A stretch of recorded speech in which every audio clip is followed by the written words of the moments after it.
Bismillahirrahmanirrahim. Assalamualaikum warahmatullahi wabarakatuh. Alhamdulillahirabbil alamin. Assalatu wassalamu ala asyrofil anbiya'i wal mursalin wa ala alihi wa sahbihi ajmain, amma ba'du. Sedherek kula monggo kita sami munjuk raos syukur wonten ngarsanipun Allah Subhanahu wa taala.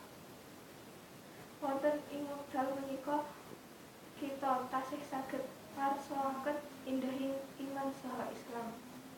Kaping kalihipun sholawat saha salam mugi tansah kalimpahan dumateng junjungan kita Nabi Agung Muhammad sallallahu alaihi wasallam ingkang sampun nedahaken kita margi ingkang leres.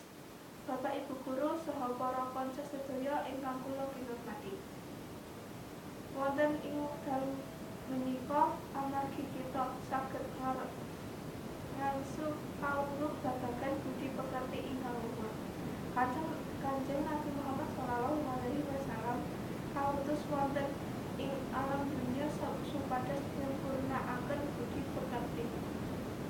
Kasebut wonten ing kitab suci Al-Qur'an ingkang artinipun satemene jaraning tindak tanduk Rasulullah niku wonten budi pekerti ingkang luhur. Budi pekerti ingkang luhur inggih menika sedaya tindak tanduk ingkang sae.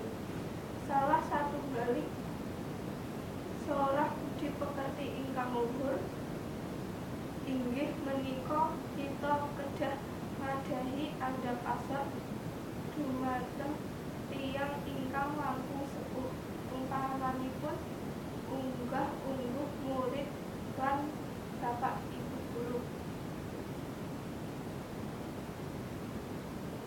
Kula